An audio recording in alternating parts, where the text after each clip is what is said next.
Baik, Assalamualaikum warahmatullahi wabarakatuh. Waalaikumsalam warahmatullahi wabarakatuh. Bismillahirrahmanirrahim. Kita mulai dengan bismillah ya. Rabbis rohli saudari wa yassirli amri wahlul uqdatam min lisani yafqahu qawli. Materi kita hari ini semangat menuntut ilmu dan menyampaikan pada sesama. Sebelumnya kita bacakan dulu indikator pembelajaran kita hari ini, yaitu yang pertama menjelaskan makna isi Quran surah At-Taubah ayat 122 tentang nikmatnya mencari ilmu dan indahnya berbagi pengetahuan dengan menggunakan ICT. Yang kedua, menganalisis semangat menuntut ilmu, menerapkan dan menyampaikannya kepada sesama. Kajian Quran Surah At-Taubah ayat 122 tentang pentingnya menuntut ilmu yang berbunyi wa makanal mu'minuna liyunfiru kaffah falaula nafaro min kulli firqatin minhum ta'ifatul layatafakkahu fid dini waliyunziru qaumahum idza raja'u ilaihim la'allahum yahzarun. Yang artinya tidak sepatutnya bagi mukmin itu pergi semuanya ke medan perang. Maka mengapa tidak pergi dari tiap-tiap golongan di antara mereka beberapa orang untuk memperdalam pengetahuan mereka tentang agama dan untuk memberi peringatan kepada kaumnya apabila mereka telah kembali kepadanya, supaya mereka itu dapat menjaga dirinya. Kemudian dalil dari hadis tentang menuntut ilmu, waman salaka torikon yaltamis fihi ilman sahalallahu lahu bihi torikon ilal jannah, yang artinya barang siapa menelusuri jalan untuk mencari ilmu maka Allah menyempurnakannya jalan menuju surga. Nah, jadi di sini kita dapat mengetahui bahwa pentingnya menuntut ilmu itu sampai Allah menegaskannya membandingkan dengan perjuangan untuk di medan perang, ya. Jadi sebahagian itu ke medan perang, sebahagiannya itu menuntut ilmu, ya, mencari ilmu pengetahuan. Nah, menuntut ilmu itu ialah apa itu menuntut ilmu? Yaitu usaha yang dilakukan seseorang untuk mengubah tingkah laku ke arah yang lebih baik.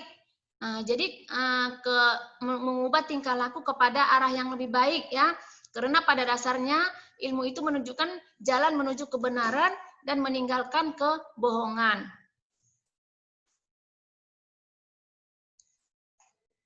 Nah, dalam hal ini menuntut ilmu itu bukan hanya menuntut ilmu agama. Selain menuntut ilmu agama, juga segala macam jenis ilmu pengetahuan wajib kita tuntut. Apa yang menjadi landasan atau pegangan dalam kehidupan menuju kebenaran itu wajib kita menuntut ilmunya, ya, bukan hanya ilmu agama.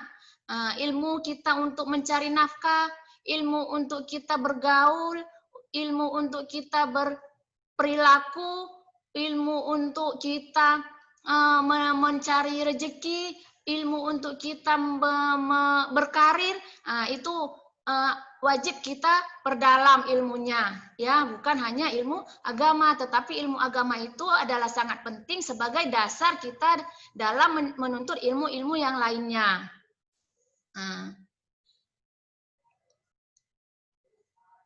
Nah, bagaimana Allah memposisikan ilmu ini?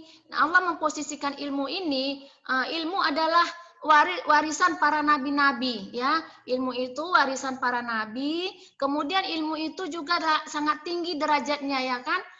Orang yang berilmu itu Allah meninggikan derajatnya sebagaimana firman Allah, yarfa'illahu alladzina amanu minkum walladzina utul ilma darajat.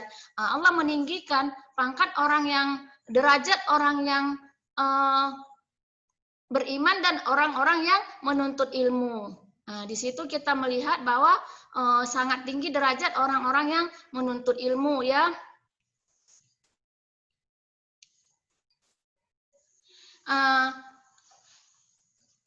Memahami makna menuntut ilmu dan keutamaannya. Yang pertama, kewajiban menuntut ilmu. Nah, kewajiban menuntut ilmu itu adalah diwajibkannya bagi setiap orang muslim ya. Setiap muslim itu diwajibkan menuntut ilmu ya. Rasulullah bersabda, jika ingin selamat kehidupan di dunia, maka dia harus punya ilmunya. Jika ingin selamat kehidupan di akhirat, maka dia juga harus punya ilmunya. Jika ingin keselamatan dua-duanya, dunia dan akhirat, maka harus punya ilmu dua-duanya. Nah, orang yang hanya menuntut ilmu agama, maka dia akan ketinggalan dengan dunia ini, dengan teknologi. Dan orang-orang yang hanya menuntut ilmu dunia, maka dia akan tersesat. Tidak sampai ke tujuan. Tujuan kita kemana? Ke surga. Nah, jadi harus mempunyai ilmu dua-duanya. Ilmu dunia dan ilmu akhirat. Kalau sudah memiliki kedua-duanya dan mengamalkannya, memperdalamnya, maka akan selamatlah dunia dan akhirat. Ya. Nah, kemudian kewajiban hukum menuntut ilmu itu sendiri yaitu fardu kifayah dan juga fardu ain. Ya, ada yang fardu kifayah, ada yang fardu ain. Nah, itu nanti dibagi-bagi ya.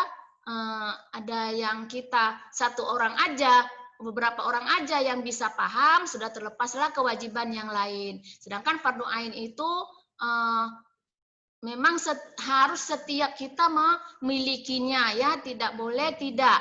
Nah, contohnya ilmu agama itu fardu ain ya. Fardu kifayah itu apa contohnya? Ya teknologi masing-masing. Misalkan sebagian itu sekarang ini kita dituntut untuk umat Islam dituntut untuk menguasai teknologi, kalau tidak akan ketinggalan, akan dibodoh-bodohi oleh orang kafir. Maka tidaklah wajib bagi keseluruhan, tetapi bagi sebahagian. Nah, sebahagian mungkin ada yang mengetahui ilmu komputer, maka sebahagian umat Islam yang lain terlepaslah kewajibannya. Nah, sebahagian umat Islam yang sudah menguasai ilmu matematika, maka lepaslah kewajiban umat Islam yang lainnya. Itulah contoh fardu kifayah. Nah, fardu ain, contohnya itu ilmu agama, tentang sholat, tentang puasa, tentang berzakat, tentang haji dan ibadah-ibadah yang lain yang diwajibkan oleh Allah Subhanahu wa taala, maka itu adalah fardu bagi setiap orang muslim ya, fardu ain. Nah, keutamaan orang yang menuntut ilmu. Orang yang menuntut ilmu dan mengajarkannya diberi keutamaan oleh Allah Subhanahu wa taala dan Rasulnya dengan derajat yang tinggi di sisi Allah Subhanahu wa taala. Sebagaimana firman Allah yang Ibu sebutkan tadi, yarfa'illahu alladzina amanu minkum walladzina utul ilma darajat, ya. Allah mengangkat derajat orang beriman dan orang berilmu beberapa derajat. Nah, manfaat menuntut ilmu ya. Manfaat menuntut ilmu itu yang pertama itu memperoleh pahala seperti orang yang berjihad. Seperti tadi dalam dalil Al-Quran tadi, dia sederajat dengan orang berjihad. Tidak, kenapa harus keseluruhannya kalian berperang? Kenapa tidak sebahagiannya lagi memperdalam ilmu? Jadi itu pahalanya, kedudukannya sama dengan orang yang berjihad. Nah, maka orang yang menuntut ilmu itu sama juga disebut juga fisabilillah ya, berjihad di jalan Allah.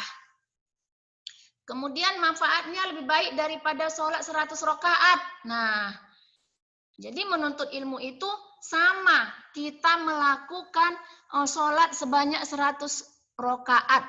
Nah, jadi kalian yang sedang menuntut ilmu, yang sedang belajar sekarang ini, masa pendidikan ini, lebih tinggi derajatnya ya, dan sama pahalanya seperti orang yang sholat 100 rakaat. Satu hari kita 100 rakaat, Ibu rasa ya lumayan juga ya kan, tetapi dengan menuntut ilmu samalah pahalanya dengan sholat 100 rakaat. Di samping kita dapat ilmunya, dapat pahala dapat pahala juga. Kemudian apalagi manfaatnya, dimudahkan jalannya menuju surga dan dinaungi oleh para malaikat. Nah, dengan berilmu kita akan mengetahui tata cara beribadah ya. Mengetahui tata cara beribadah, sholat juga harus tahu ilmunya, berzakat juga harus tahu ilmunya. Nah, puasa juga harus tahu. Nah, jadi mudah jalan untuk menuju surga ya, dinaungi oleh para malaikat bagi orang-orang yang sedang menuntut ilmu. Baik ya, untuk hari ini tadi direkod enggak ya? Baik ya, untuk hari ini sampai di sini dulu pembelajaran kita. Kita lanjut minggu depan, masih materi yang sama ya. Mari sama-sama kita mengucapkan alhamdulillahirabbil alamin. Assalamualaikum warahmatullahi wabarakatuh.